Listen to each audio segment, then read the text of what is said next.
ಹೃದಯಕ್ಕೆ ಹತ್ತಿರವಾಗುವಂತಹ ಒಂದು ಪುಟ್ಟ ಸರಳ ಪ್ರೇಮಕತೆ.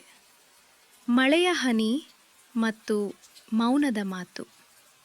ಬೆಂಗಳೂರಿನ ಆ ಸಂಜೆ ಆಕಾಶವು ಕೆಂಪಾಗಿ ಮೈಚೆಲ್ಲಿತ್ತು.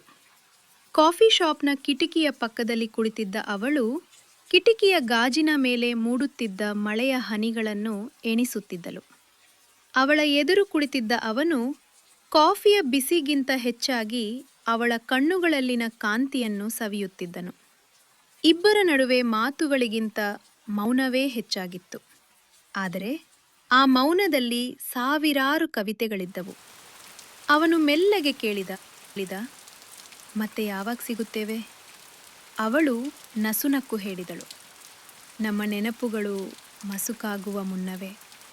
ಅವನ ಕೈಗಳು ಅವಳ ಕೈಯನ್ನು ಸ್ಪರ್ಶಿಸಿದಾಗ ಒಂದು ಕ್ಷಣಕಾಲವೇ ನಿಂತು ಹೋದಂತೆ ಭಾಸವಾಯಿತು.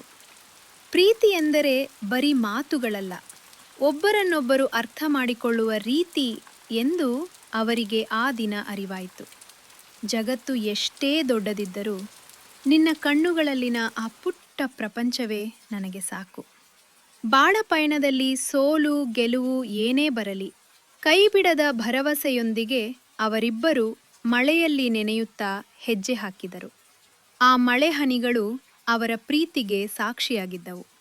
ಆ ಸಂಜೆ ಅವರ ಬದುಕಿನ ಸುಂದರ ಅಧ್ಯಾಯಕ್ಕೆ ಮುನ್ನುಡಿ ಬರೆದಿತ್ತು.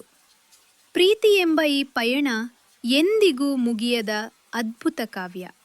ಈ ಕತೆಯ ರಚನೆಕಾರರು ಇಸ್ಮಾಯಿಲ್ ಎನ್ ಬಾದಾಮಿ. ಕತೆಯ ಮುಂದಿನ ಭಾಗ ನಿಮಗೆ ಖಂಡಿತ ಇಷ್ಟ ಆಗುತ್ತದೆ. ಭಾಗ 2ಕ್ಕಾಗಿ ಕತೆ ಎಂದು ಕಾಮೆಂಟ್ ಮಾಡಿ.